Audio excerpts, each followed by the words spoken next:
और उत्तराखंड सरकार में वरिष्ठ कैबिनेट मंत्री सतपाल महाराज ने एक बड़ी मांग की है।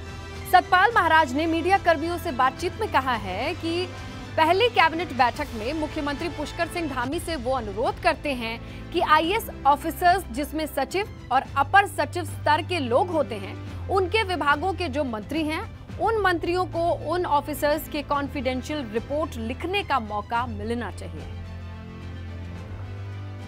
कैबिनेट में मैंने माननीय मुख्यमंत्री जी से आग्रह किया कि भाई कम से कम मंत्री अपने सेक्रेटरी की कॉन्फिडेंशियल रिपोर्ट लिखे। ये बहुत ज़रूरी है।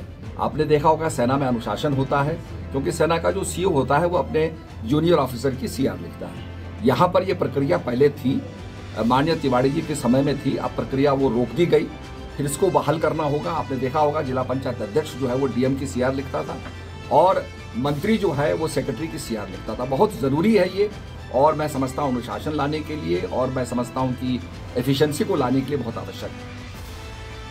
उत्तराखंड में भाजपा ने पूर्ण बहुमत की सरकार तो बना ली, लेकिन नतीजों से पहले कई प्रत्याशियों ने भीतरघात का आरोप भी लगाया है, जिसके चलते अब बीजेपी 23 सीटों पर मिली हार की समीक्षा करेगी। इसके लिए पार्टी ने 12 पदाधिकारियों को भी नियुक्त कर दिया है। 29 मार्च यानी कि कल से भाजपा नेता विधानसभा क्षेत्रों में प्रवास करेंगे। 1 अप्रैल से पहले उन्हें अपनी रिपोर्ट बना करके आला कमान को सौंपनी होगी। माना यह जा रहा है कि समीक्षा रिपोर्ट के बाद एक्शन और विवाद का समाधान हो सकता है। बताया तो ये भी जा रहा है कि पदाधिकारी इन विधानसभा क्षेत्रों में 3 तरीके की बैठक करेंगे। तो उत्तराखंड में कल से विधानसभा सत्र शुरू होने जा रहा है, लेकिन अभी तक मंत्रियों को उनके विभाग की जानकारी नहीं है।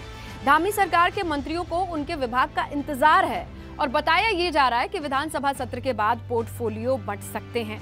लेकिन बड़ा सवाल यही है कि आखिर मंत्रियों को उनके विभाग बांटने में इतना वक्त क्यों लग रहा है। आपको बताएं कि उत्तराखंड में सरकार का गठन 23 मार्च को हुआ है, लेकिन विभागों का बंटवारा अभी भी लंबित है। उत्तराखंड के लोकतांत्रिक इतिहास में यह कोई नई बात नहीं है कि मंत्रिमंडल का गठन हो गया और विभाग नहीं मिले।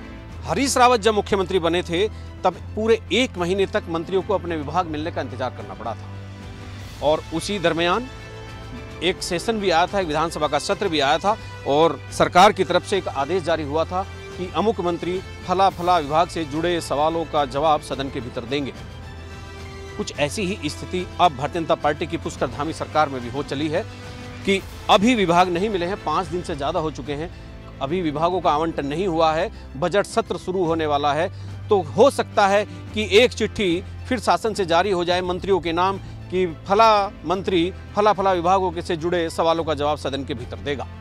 लेकिन ये एक ऐसी बात है कि जब भारतीय जनता पार्टी बहुत तेज गति से विकास करने की बात करती है और मंत्रालयों का आवंटन हफ्ते भर नहीं होता, तो मतलब ये एक असमंजस की स्थिति भारतीय जनता पार्टी के प्रति लोगों के भीतर हो जाती है।